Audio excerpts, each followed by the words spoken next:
Johnny master పరారీలో ఉన్నాడని news వస్తుంది. పరారీలోనే ఉన్నాడో న్యూస్ వస్తుందేంటి? ఆల్రెడీ పరారీలోనే ఉన్నాడో. ఇప్పటి వరకు ఎటువంటి క్లారిఫికేషన్ అనేది జనాలకు ఇవ్వలేదు, అలాగే కొరియోగ్రాఫర్ యూనియన్కి ఇవ్వలేదు, అలాగే ఇంకా జనసేన పార్టీ కూడా క్లారిటీ లేదు. ఆల్రెడీ జనసేన పార్టీ దీని గురించి తీవ్రంగా వ్యతిరేకించింది. ఆల్రెడీ పార్టీ కార్యకలాపాలకి జానీ మాస్టర్ దూరంగా ఉండాలనేది హెచ్చరిక నోటీస్ అయితే పంపించేసింది.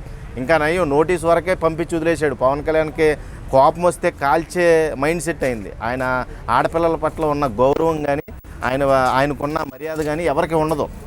ఇలా చేశాడు నా పార్టీలో ఉన్న కార్యకర్త అని తెలిస్తే ఖచ్చితంగా చాలా సీరియస్ అవుతాడు. ఖచ్చితంగా చాలా విషయాలు అయితే చర్చించుకోవాల్సి వస్తుంది తర్వాత. అంటే రోజు చాలా విషయాలు బయటపడతాయి.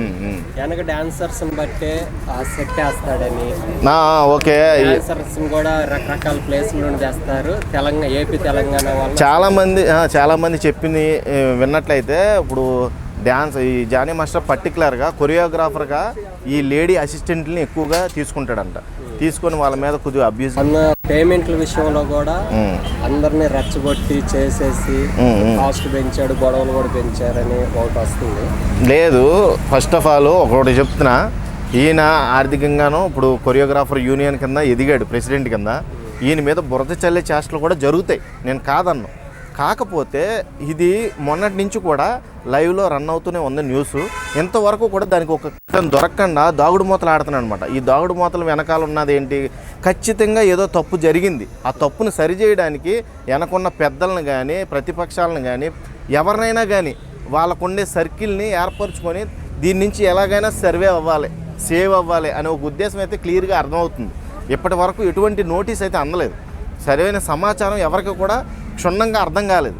ఇది చేశాడా చేయలేదా అని ఒక క్లారిటీ అయితే ఎవరికి రాలా. ఖచ్చితంగా చేశాడు కాబట్టే ఇలా దాక్కుంటున్నాడు అని అందరూ అంటున్నారు. అది నేను కూడా అంటున్నాను, ఎందుకంటే ఇప్పటివరకు ఏ సమాచారం లేదు కాబట్టి. దీనికి ముందు కూడా ఒక అబ్బాయి కూడా బయటకు వచ్చేసి ఆఫర్లు రాకుండా తొక్కేశాడు అనేది కేసు అయింది. దాని మీద ప్రెస్ మీట్లు కూడా అబ్బాయిలు కూడా ఎలా ఉన్నా. ఇప్పుడు సృష్టి అనే ఒక అమ్మాయిని ఈయన ఇలాగా లైంగికంగా అత్యాచారాలు ఎన్నోసార్లు మైనర్ కాడి నుంచి చేస్తూనే ఉన్నాడంట. అప్పుడు కూడా ఇప్పుడు ఎందుకు ఓపెన్ అయ్యావు అని అడిగితే ఆ అమ్మాయిని ఒకటే చెప్పింది, నేను మైనర్గా ఉన్నప్పుడు కానీ నా మీద అత్యాచారం చేస్తూనే ఉన్నాడో, ఈ విషయం ఎక్కడన్నా బయట చెప్తే నేను చంపేస్తానో, నీకు కొరియోగ్రాఫర్గా కెరీర్ లేకుండా చేస్తానో, నీకు ఎటువంటి అవకాశాలు రానివ్వను ఇండస్ట్రీ నుంచి అని బెదిరించాడు. నాకు ఇంకా నా వల్ల కావట్లేదు, నేను సహనం కోల్పోయాను, శారీరకంగా చాలా ఇబ్బందులు పడుతున్నాను. ఆ అద్దం పట్టుకొని నా ముఖం మీద కొట్టేశాడు, నా ఒళ్ళంతా గాయాలైనవి. వాళ్ళ పిల్లం కూడా మతం మారి ఇస్లామిక్ మతాన్ని స్వీకరించి నా భర్తను పెళ్లి చేసుకోమని ఫోర్స్ చేస్తుంది, ఆమె కూడా కొడుతుంది. ఇవన్నీ నేను తట్టుకోలేక ఈరోజు బయటకు వచ్చాను, నాకు న్యాయం చేయండి అని కేసు అయితే 0 FIR అయితే ఫైల్ చేశారు. అది ఫోన్ కాల్ ద్వారా. ఈ రోజున నార్సింగ్ పోలీస్ స్టేషన్కి ఆ కేసుని బదిలీ చేయగా అక్కడ సీరియస్ ఇన్వెస్టిగేషన్ అయితే జరుగుతుంది. సిఐ గారు ఆ అమ్మాయిని పిలిపించి తరువులి ఇన్ఫర్మేషన్ అయితే తీసుకున్నాడు. ఇప్పటి వరకు అయితే జానీ మాస్టర్ అప్స్కౌండ్లో ఉన్నాడు, ఇప్పటి వరకు దొరకలేదు. ఆయన దొరికితే ఆయన్ని కూడా ఇన్వెస్టిగేషన్ చేసి ఇది ఎంతవరకు నిజం ఎంతవరకు అబద్ధం అనేది సిఐ గారు తెలుపుతానని చెప్పారు ఆల్రెడీ. ఈయన స్పందించట్లేదంటే ఖచ్చితంగా ఆమెని చాలా రకాలుగా ఇబ్బంది పెట్టి చాలా రకాలుగా టార్చర్ పెట్టాడని నాకైతే అనిపిస్తుంది. సో ఇప్పుడు ఏంటంటే బీజేపీ కూడా పొలిటికల్గా ఇన్వాల్వ్ అయింది. ఎందుకంటే మతం మారి పెళ్లి చేసుకోమన్నాడు. ఇది లవ్ జిహాద్కి సంబంధించిన ఇష్యూగా చెయ్యాలనేది అంటే ఇప్పుడు ఇస్లామిక్ ధర్మం ప్రకారం 7 పెళ్ళిళ్ళు చేసుకోవచ్చు. అలా అని వీళ్ళ పెళ్లి చేసుకునే ప్రతి ఆడదానికి ముందు పెళ్లి చేసుకున్నదే సపోర్ట్ చేస్తుంది. వాళ్ళ ధర్మంలో వాళ్ళు కరెంట్గానే ఉన్నారు, కానీ హిందూ ధర్మాన్ని మంట కలుపుతున్నారు. అర్థమైందా? ఈ ధర్మాలని మంట కలిపే పద్ధతి ఎంతవరకు సహించదు, అర్థమైందా? ఎవరు సహించలేరు.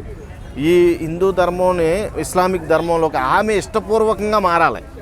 ఆమె ప్రత్యక్షంగా కానీ పరోక్షంగా కానీ ఆమె ఇష్టపూర్వకంగా అంగీకరించి ఆయన్ని చేసుకోవాలి తప్పితే ఇలా బలాత్కారం చేసి బలవంతం చేసి ఆ పెళ్లి చేయడానికి భార్య సహకరిస్తుందంటే దీన్ని అసలు ఎలా మాట్లాడాలో కూడా తెలియట్లేదు అన్నమాట. అంత దాన్ని ఏమంటారో చాలా దరిద్రమైన సిచ్యువేషన్ అన్నమాట ఇది.